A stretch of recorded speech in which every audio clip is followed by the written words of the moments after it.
All right, hitting that intro in 3, a 2, a 1.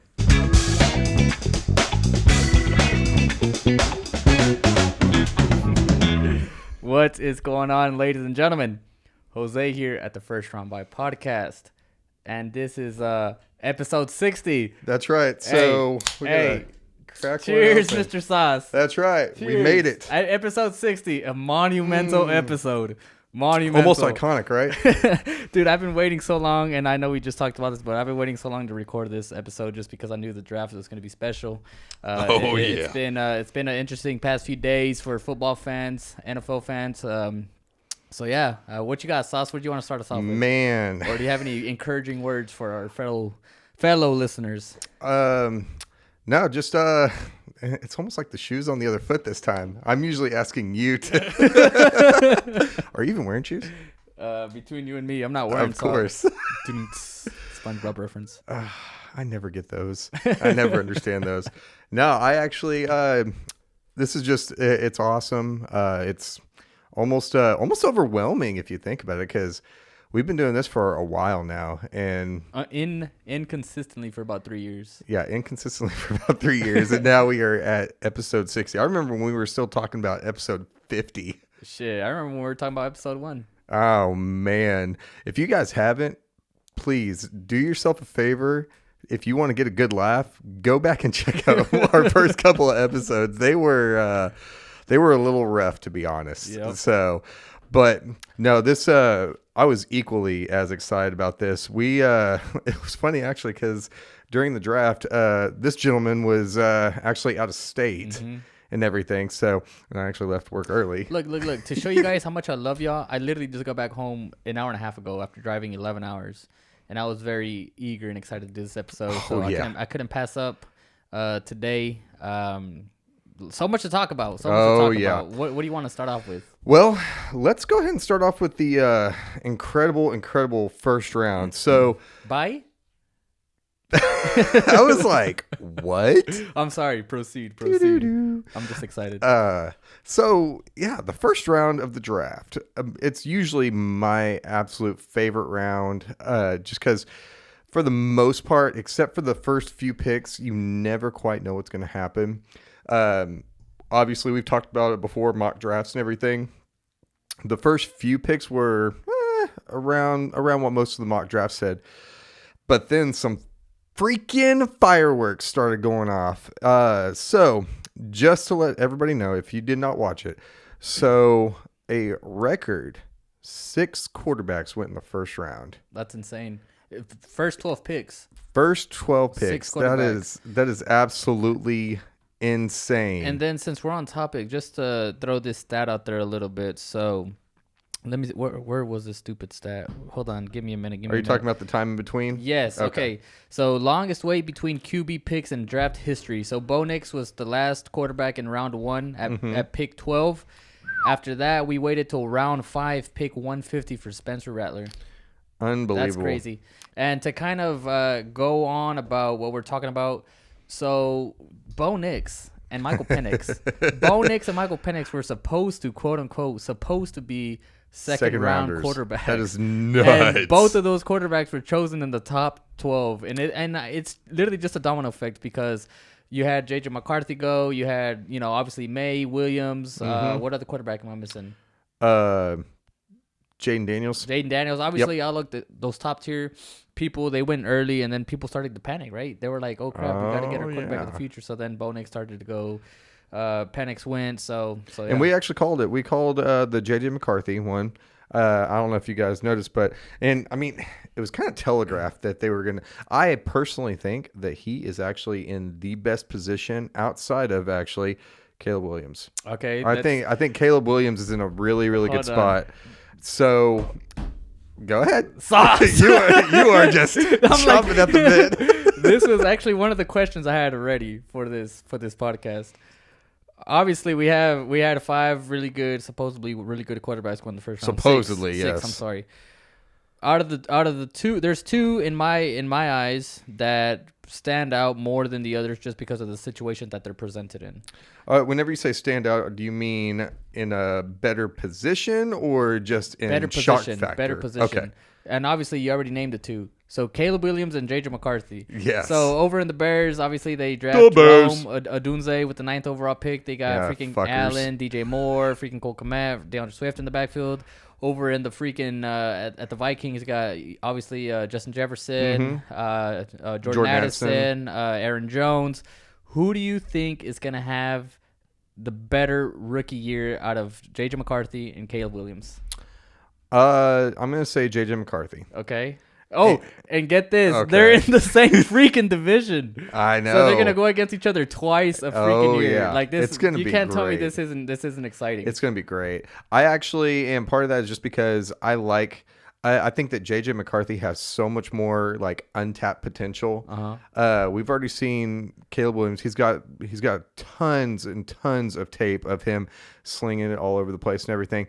But JJ McCarthy was way more of a question mark because he came from that run based, more balanced attack over in Michigan, and so I personally think that he is actually. I actually thought that.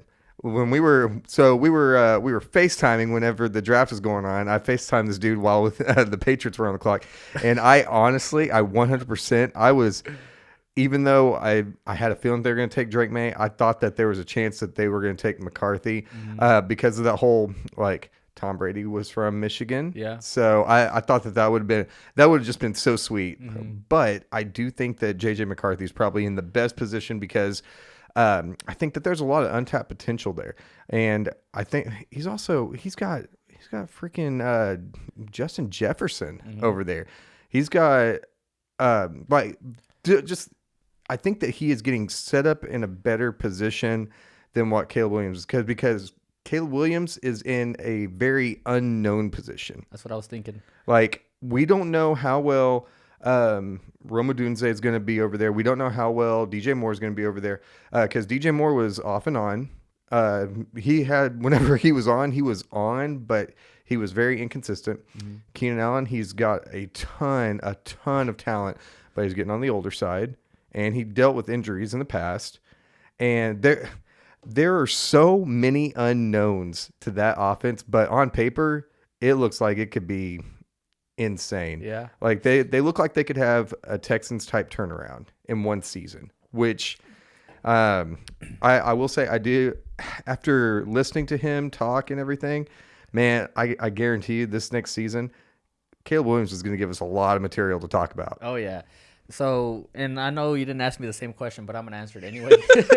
So you might as well. I think this is my opinion right here. So I think Caleb Williams is going to have a better individual season than JJ McCarthy. JJ McCarthy and the Vikings, I feel like, are going to do better than the Bears, just because I feel like they're more like a better solidified team. I guess. If that makes sense. They have more chemistry. There we go. They have more chemistry. As to what you said, the Bears there's a lot of unknowns there, which obviously they're going to have time to gel over the offseason, training camp, all that good stuff. But I do believe. Caleb Williams is going to do better than JJ McCarthy individually, but I think as a team that the Vikings are going to do better than the Bears. Oh, that's a fair point. Did you see what he said after they? So the Bears actually drafted a punter. Oh, and then he said that he's not going to do a whole lot of punting this year or something, or on this team. I'm like, man. Now, and obviously you can tell that emotions are just high. I love the confidence. He's getting excited and everything. But it's also a lot of bulletin board material. Yeah. So here's my biggest fear for Caleb Williams. So, I mean, I know everybody loves to rag on the guy and everything. He's not exactly my favorite prospect or anything, but at the end of the day, whenever they were showing the preview to the draft and everything, they were talking about him a lot, and he was talking about how he's very sensitive and he can be emotional and. Like everybody shows the clip of like if things are going bad, then he's over there to his support system and stuff, and maybe he is a little bit sensitive and everything. Maybe he is. I don't want to say the word soft because I mean most people in the NFL, whenever you're going to taking that next step, most of them, especially that higher tier of player, they're not going to be as soft as others and everything, but. It's going to be very, very, very interesting because Chicago, they don't hold back. The media, the fans, none of them hold back and everything. I couldn't really tell like how their fans were embracing him, But man, I'm wondering how he's going to be whenever he takes his first sack, or if the first few interceptions that he throws, like how he's going to bounce back from all that stuff, because he does ooze confidence, but we've also seen how broken down he can be whenever things aren't going his way. Right. You know, so, and that's another reason why I think that JJ McCarthy is going to do better, because of the fact that he's more self-controlled. Yes. And I think that he's more mature. Professional. Yes. There we go. He's more professional, and I feel like that's kind of a product of Jim Harbaugh and the kind of coach that he is, and the kind of players I was gonna say raise, but you don't raise players, but the kind of players that you coach over in Ann Arbor over in Michigan. But yeah, I'm excited for the season. Obviously, we got so many different things going on. Obviously, I'm gonna have to say something about the Patriots drafting. I was literally about to ask you, because I feel like, since we're talking the draft and everything, and because of the fact that so my fiance was laughing at me the other day because of the fact that I looked over and I was like, it was about to be the Patriots pick, and I told her, I was like, I'm about to FaceTime Jose, and she was like, really? And I was like, well, yeah, we have to. And I was like, I guarantee you, at the Titans pick, he's probably going to be doing the same thing. And she was like, no way. And then literally I called, and she was like, I cannot believe you guys. But yeah, so, and just to give you guys a little bit of context too.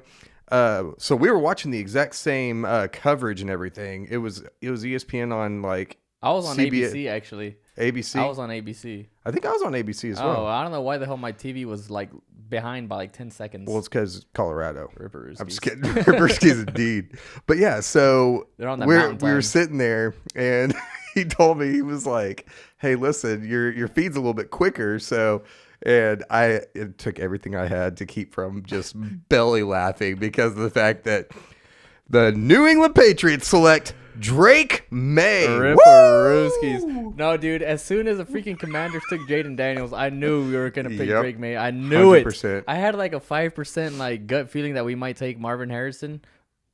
But then obviously they picked Drake May, and I was obviously upset. And then after a while, like I kind of started to read a whole lot into Drake May. He's a really good prospect. Yeah, he's really he's a good leader from what I heard.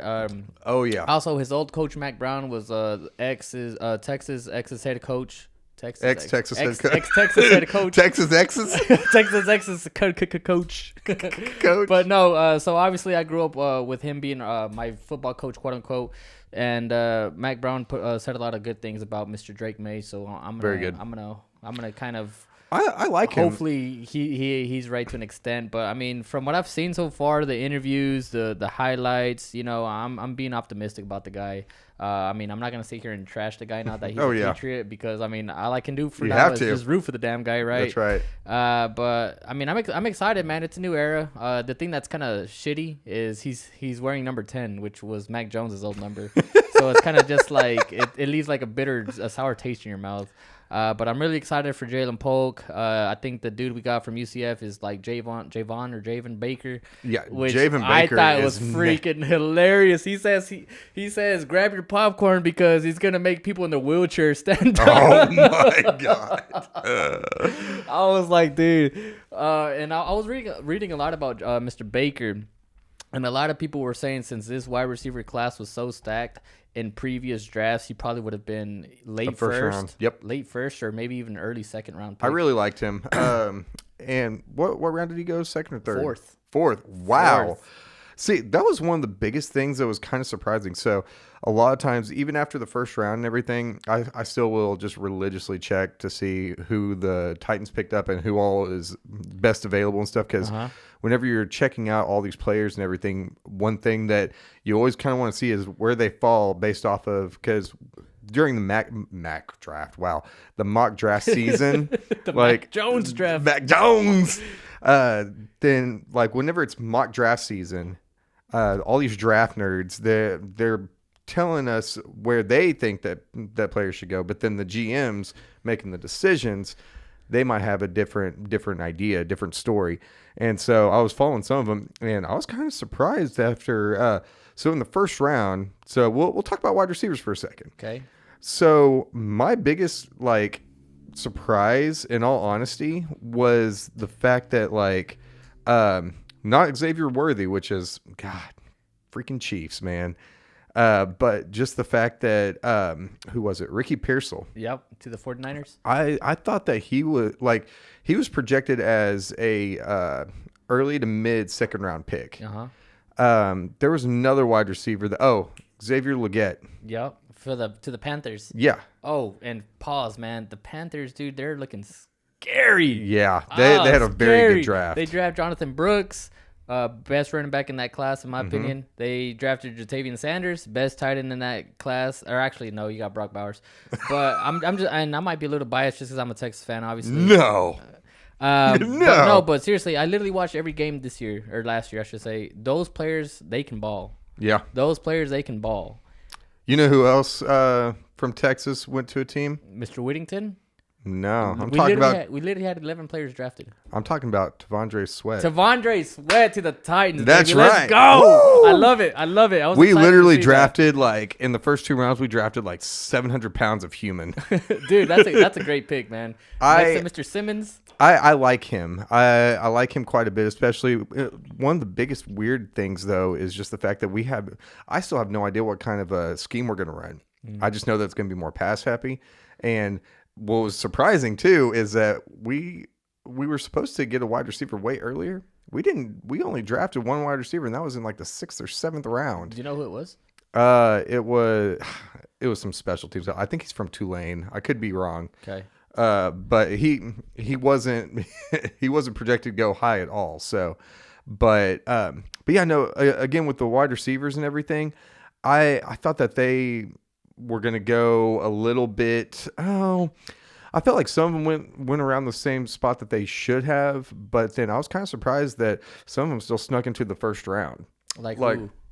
Mostly just like Ricky Pearsall, and I was kind of surprised about Worthy sneaking into the first. You know, even Worthy knew he was going to get picked up by the Chiefs. Apparently, like everybody, quote unquote, knew that he was going to get picked up by the Chiefs. And you know what's crazy? That the freaking Bills traded their freaking pick to the Chiefs whenever they freaking can't even beat the Chiefs. Whenever they need a freaking receiver. Yeah. So they you heard their GM. They don't need a true wide receiver one. But then get this. So they traded the pick to the freaking Chiefs. Chiefs pick fucking Worthy. And then they traded the pick to the fucking Panthers. And then they pick a wide receiver. Legette, right? Yep. So it's like they missed out on. Who did they end up getting? They got Keon Coleman from the Florida State, which is also another good prospect. Oh yeah. But it's going to be interesting as to see which receiver out of I guess Coleman, Ricky, and Legette has a better season, right? What'd you think about, I believe it was Brian Thomas Jr. went to, was it the Jags? Was it the Commanders? I thought it was the Jags. Is it Jags? It might be the Jags. That sounds about right. It was the Jags. Because whenever the Jags picked them up, I was like, dude, they don't even need a receiver. They got plenty of receivers. The Jags? The Jags. They got Christian Kirk. I'm not saying they have prolific receivers, but they got a handful of receivers. I mean... With that wide receiver room, plus they were trying hard to get back Calvin Ridley. Well, I guess that's right. They're trying to replace Calvin Ridley. But whenever they did draft him, though, I was kind of like scratching my head. I was like, technically, they don't really need him. But, I mean, I guess I can see why. Well, yeah, because I feel like they only had a bunch of number 2 and number 3 wide receivers. But Brian Thomas, he's going to be awesome. Dude, there was another wide receiver that went, and I can't remember who it was, but I was also kind of surprised. Oh, was it Mitchell? Yeah, A.D. Mitchell. Yeah, he went to Colts, yeah. I think he got drafted like in the 4th round, too, or some shit like that, which I was actually really sad that the Pats passed up on him. And it was really cool to see, too. So the GM of the Colts, he was doing a press conference, and I can't remember word for word what he said, but I guess it was like some quote-unquote character concerns about Adonai Mitchell. Yeah. And the GM of the Colts, he went up to the media and he was pretty much defending him and saying how it's bullshit, how, like, you know, the media and unsourced people keep saying, you know, this and that about not necessarily just A.D. Mitchell, but just about a bunch of overall prospects, saying it's really unfair for them. Because at the end of the day, I mean, they're all human. Literally. They're all human. You know, they're young adults. You know, they're 20, 21. Yeah, so off of that, I was literally about to say, I was looking at the average age because obviously Sweat, he had some character issues and stuff Okay, too. so Sweat's And issue is a little bit different because I believe he did get a DUI in Texas. DWI. A DWI. But here's what was crazy about it. So whenever I first saw it, I was like, "Are you kidding me? Yeah. Are you kidding me?" Because we talked about this even before the draft. Yeah, because when it happened, I initially did not want him, and I was not overly excited about it at first. But the thing is that if he keeps his shit together, then he is going to be incredible. Dude, Sweat is a fucking beast. But whenever I saw that, so I started looking up some of the average ages of some of these prospects and everything. These kids are like 21, 22 years old. Yeah. And some of them, so our GM, the Titans GM, actually said, wait, you're a Titans fan? Yeah. Yeah, I am. I am. Playing. Yeah, I'm in the zone, baby. Hell yeah, brother. But I was, I can't even. Ripperooskies indeed. But he was talking about how, like, he was saying something along the lines of, even if some of the stuff that they were in trouble for was like 2 to 3 years ago, that even 2 to 3 years ago, they were 18, 19 years old. Yeah. And then you also got to remember too, that a lot of these kids, they're still just kids. Like not only that, but like most of them are making a stupid amount of money for that age. Oh yeah. Like imagine making millions of dollars at 18, 19, 20, 21 years old. Oh like, yeah, because of the NIL. You're not gonna know what to do with that money, or you're gonna be acting a fool. Which I'm not trying to justify these players' actions, but I'm just saying like you got to put yourself in their situation. And then if you also look at it from the other point of view too, is that a lot of the how many years and how many players and how many times a year do we see during the draft all these stories about how they've had bad upbringing. Yep. And so a lot of these guys, like obviously ESPN, sometimes they just kind of put that out so that you can, they like to tug on the heartstrings a lot. But if you look at it, it's like, of course, some of these guys are going to be, put in bad situations and stuff like that. And part of it is just because of their upbringing. I mean, some people and to go from being dirt poor where their parents are having to work 2 to 3 jobs just to be able to pay for everything else and stuff. And then they go from being completely poor, to your point, to being like almost millionaires. Or millionaires. Or millionaires. So that's a huge jump and everything. And one thing the Titans, that what they ended up doing was they actually, even though they had a visit with Sweat, they actually I believe they flew to Texas to go meet with him. Oh, the Titans did that? Yeah. Oh, that's pretty cool. To meet with him and his family. And everything, because obviously they were wanting to do their homework because they wanted to be prepared for possibly taking him if he was there, which I also heard that a bunch of teams took him off their board because of the character concerns. But if you think about it, the good thing about that is they did their extra homework. So now if other teams took him off the board, that's a super talented individual. And if he can put all that stuff together, then, oh my God. So Jeffrey Simmons, he actually had some character concerns coming up. That's why he dropped to like the 24th or 25th pick to the Titans. In the first round? Yeah. And that's still not bad. So what was Devondre? Was that second round or third round? Second round. Second round? Second round. A lot of people were projecting him to go in the first round before his teammate Byron Murphy, who got drafted by the Seahawks. Right. So it was, and I'm pretty sure for that, or the DWI, that caused him to drop to the second round. Absolutely. Obviously. And possibly even off of other teams' boards and stuff. But yeah, so I mean, just staying on that topic for a second, it's incredible to me, and I guess I'm speaking from a point of view that, like, I mean, I'm getting older. I'm not exactly a spring chicken anymore. So it's nuts to me sometimes to sit there and watch some of this stuff, because like it made me feel so old whenever I started looking up like the average age of some of these players and stuff, because as silly as it sounds, like, so last year when we drafted Will Levis, I went and looked and I was like, oh, this dude's 24. Ugh, he's so old. And I thought about it and I was like, dude, I'm way older than that. And then I went and looked up some of the other ones, and a lot of these guys coming out were like, the average age was like 20, 21. Yeah, dude, it's crazy. And I'm just like, man, but they're I couldn't imagine what kind of pressure they're under Yeah. and stuff. Especially if you look at it, man. So this is going to be it's not off topic, but I'm going to pivot a little bit because of the fact that I think it's so crazy. Did you see the draft grade that they were giving to the Falcons? Is it the F? F. Are we going to talk about that on Rip Brewskis? I mean, yes, but I still think that it deserves a little bit of a talking about because all I'm going to say is Falcons, what the fuck?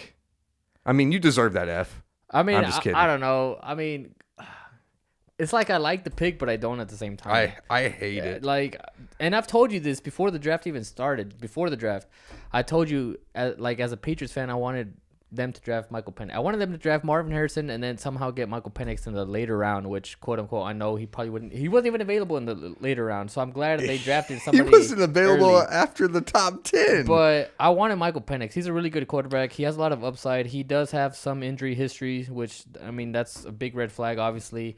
But if healthy, I think he can be definitely a top 10 quarterback. Interesting. In the future. I don't know that I agree with that, but I mean I respect that opinion. And only time will tell. You know what I'm saying? And obviously you got Kirko over there doing his thing, and only time will tell. Yeah.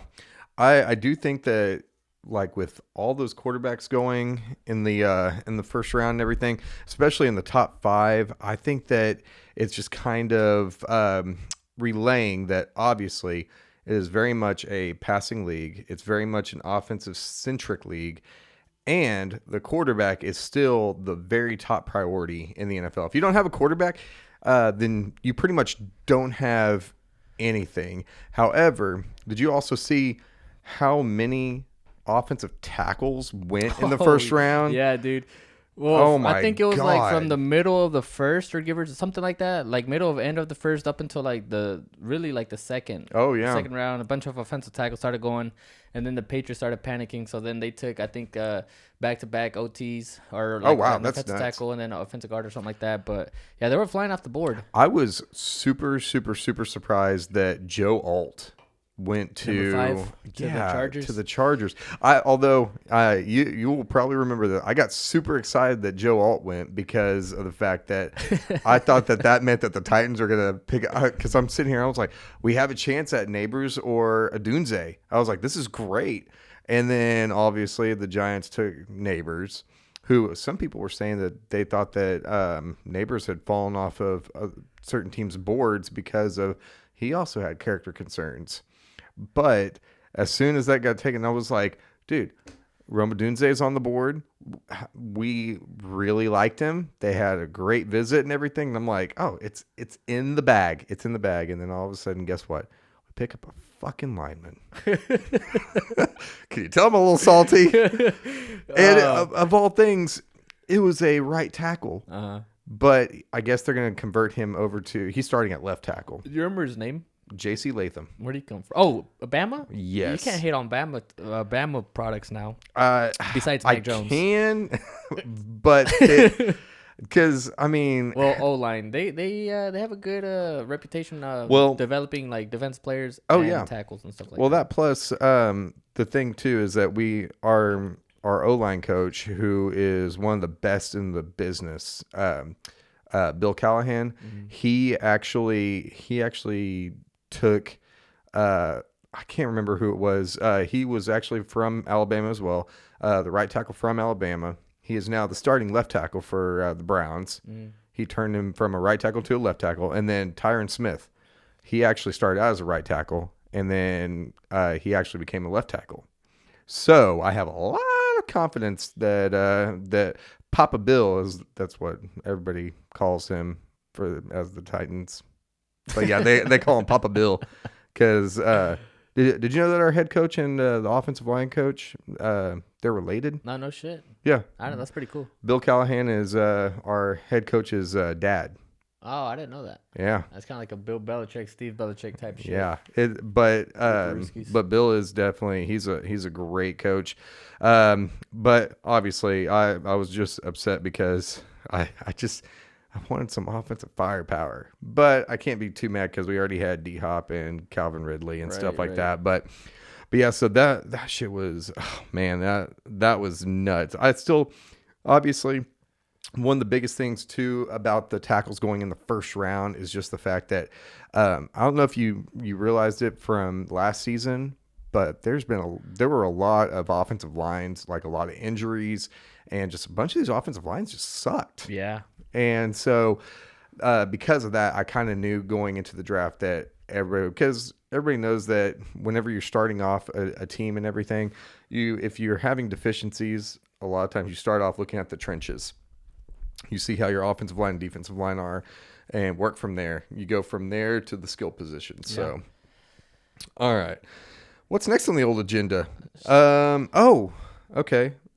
So over in Detroit, where the draft was held, which I think they surpassed Nashville for the attendees. Wasn't it like over 700,000 or some shit? Yeah, it was. They blew like it out close of to the water. 800,000. Yeah. It was a lot.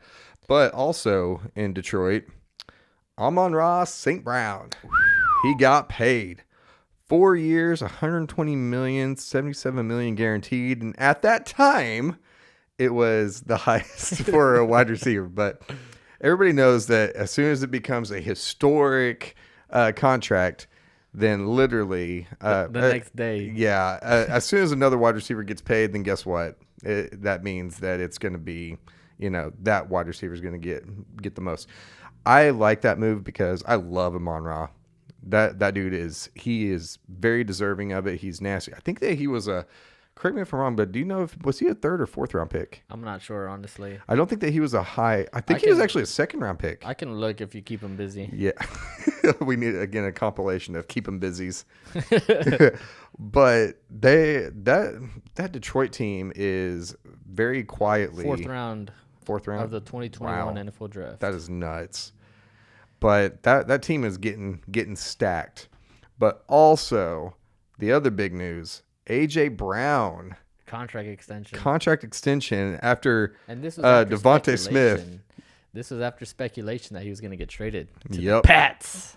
He got paid 3 years, $96 million, $84 million guaranteed. Where the hell are the freaking Eagles getting all this money from? That's what I'm wondering, considering the fact they just paid Devontae Smith. No, it was like that 1 year too, like the Rams. They paid like Aaron Donald, Cooper Kupp, I think Matthew Stafford, and they had like all these other weapons on their team. Like, where the hell are they getting all this money from? And that's the $1 million too. Question. Where the hell are they getting all that money from? That's what I'm wondering. Oh, speaking of the 49ers, did you see the speculation during the draft? Ayuk or Debo? Both. They were willing to possibly move on from either of them, right? Which is nuts. Yeah. So I was actually going to ask you about that. So they were talking about it. I think that Pat McAfee was actually talking about it. Which, by the way, that was the best draft coverage. I ended up watching his show like during was it the second round? No, it was on Saturday. I started watching his show. Dude, he had Belichick on there. Yep. Dude, it was awesome. It was so much better than the dinosaurs that were during ESPN and NFL Network and stuff. Not the dinosaurs. God, dude, they're getting older and they're not as explosive or entertaining as Pat McAfee and the boys over there. But who knows? Maybe next year we're going to be on there. No. Maybe with y'all's ongoing support. Yeah, that's right. But whenever they were talking about it, so he brought up that there could be a possibility of he brought back the whole idea of whenever AJ Brown got traded and stuff, and he was like, do you think that a team that the 49ers would get a similar haul for either Ayuk or Deebo Samuel that the Titans got for AJ Brown? What did they get it for him again? Oh, they just got they traded. It was a first round pick. They just traded first round picks. Okay. Pretty much. And then, but the thing was that the GM didn't want to pay him. So that was the main thing. The biggest thing was just the compensation. The Titans just didn't want to pay him. Right. Now, I don't think that Ayuk is on the same level as AJ Brown. In fact, oh no, I think that I don't even see him as a top 15 to be honest. To be fair, too, though, Ayuk hasn't had the chance to really prove himself. because that 49ers offense is so stacked. Dynamic and so stacked that it's not a one-man show. It's a team, right? Mm-hmm. It's kind of like whoever's open is getting the ball. It's like Brock Purdy's not looking for one person and one person. He's mostly looking for Christian McCaffrey, though. Let's be honest. I mean, I guess you're making me bite my tongue or whatever, but you get what I'm saying, though, right? Yeah. No, I got you. No, I agree, but like a lot of times, I actually started watching some of his highlights and stuff, and I mean, he's a great player, but I don't think that he's quite in that tier yet. I think that he is a high number 2, low number 1, as opposed to just being just this bona fide superstar. I just feel like he needs the right situation. Like, put him like I mean, give me a team with a. Put him on the Chargers right now. Mm-hmm. The Chargers, they technically don't have like a true number 1 wide receiver. If you put I think if you put Ayuk in that situation, he can flourish as a wide receiver 1. Yeah. Just because of the situation. Because actually, that's kind of like a rough opinion as well. Just because like the Chargers historically, they've also distributed the ball as well. And come to think about it, like modern day offenses, I feel like that's what they're going to more so. It's just like where it's not just about one receiver or one tight end or whatever. It's about distributing the ball amongst your X, Y, and Z and your tight end and your running back. You know what I'm saying? Yeah, so absolutely. I don't know. It like the NFL offenses are definitely changing. They really are. But I because he didn't end up getting traded, did he? Who? Ayuk? No, I think he got drafted by the 49ers. No, I mean, like, he didn't. No, he's still on the 49ers. He is? Okay. Yeah. Interesting. That's so interesting. Go ahead. Interesting. But yeah, so I did think that was kind of some of the craziest things that kind of happened during the draft, because outside of the first round and the fact that who was it? The Bills. The Bills kept trading back, getting picks for the next year and everything, and getting more ammunition to be able to load up so that they could pick some other players and stuff.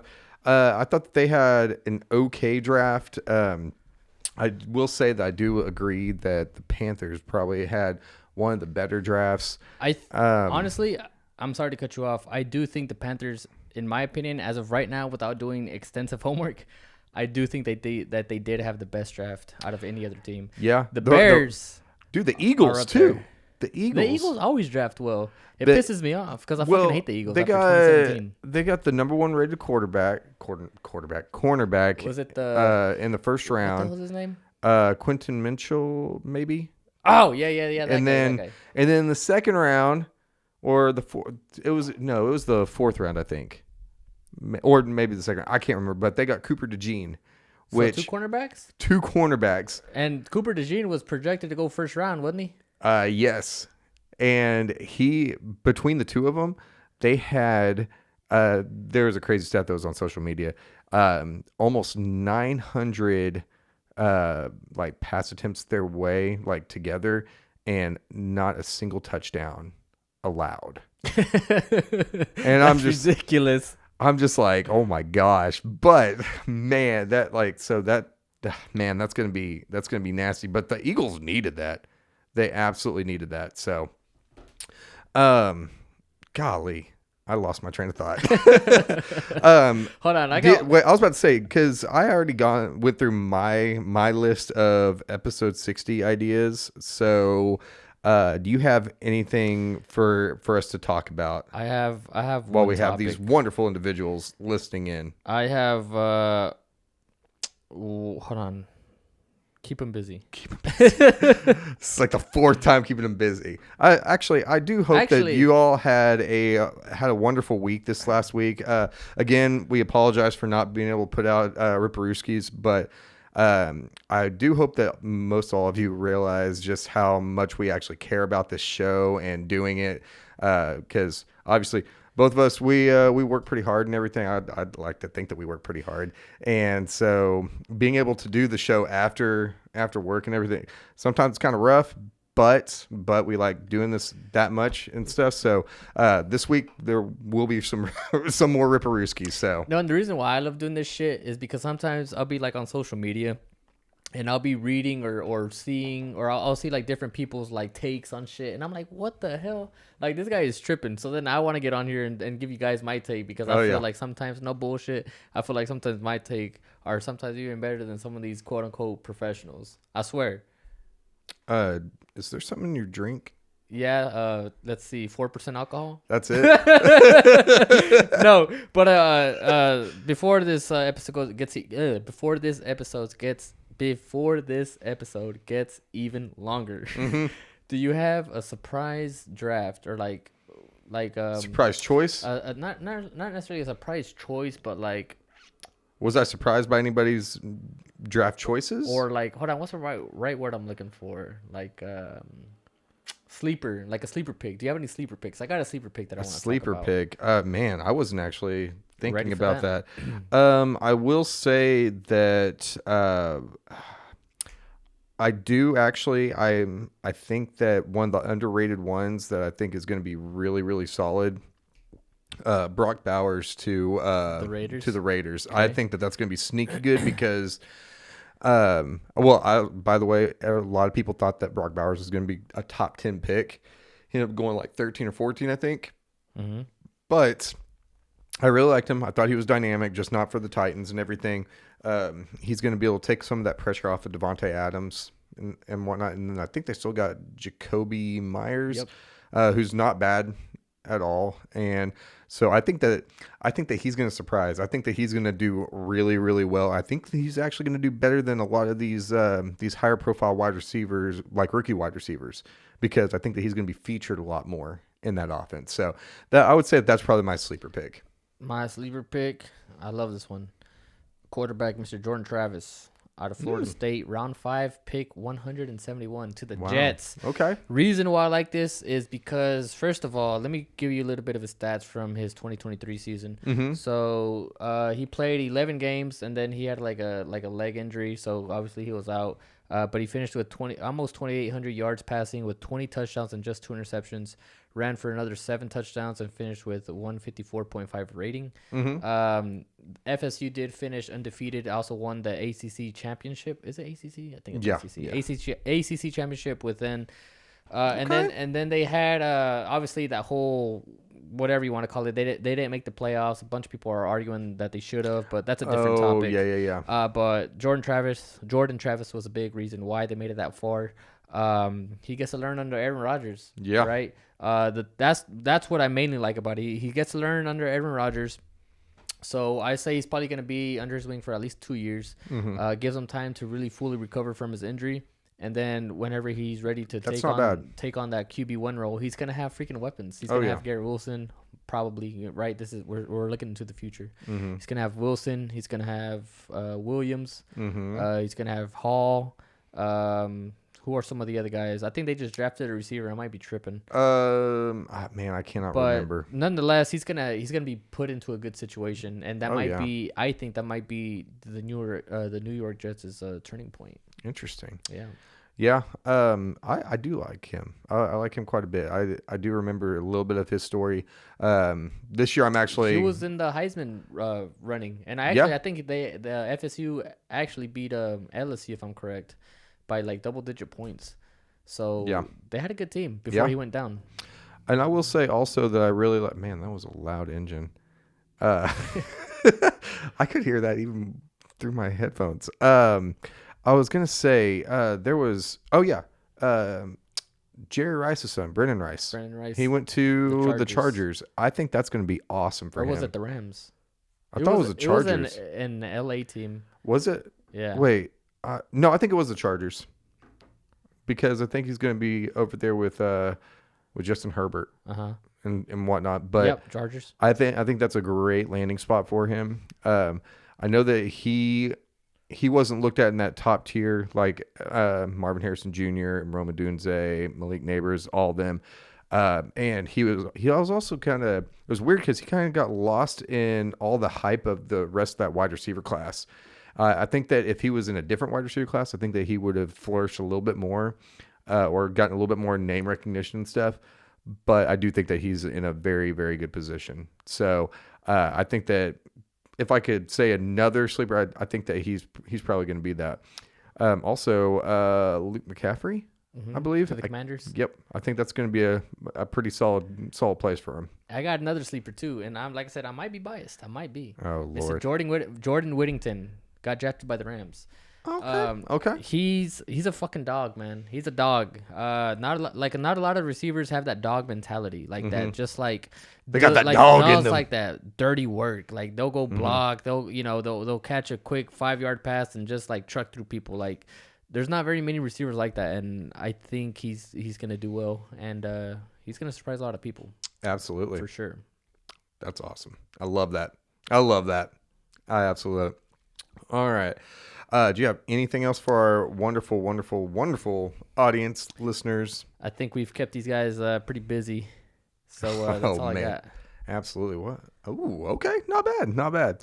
All right. I guess for me, make sure you guys tune in this week to Ripperooskies. Again, sorry that we didn't have any this last week, but we were a little bit tied up and everything. But check us out, firstrundbuy.com. Hopefully you guys will be seeing this later on. Today is Sunday? Sunday. Today is Sunday. So we will be hopefully having this episode up by Sunday. So anyway, we'll see you guys Wednesday. Thanks so much for watching. Peace.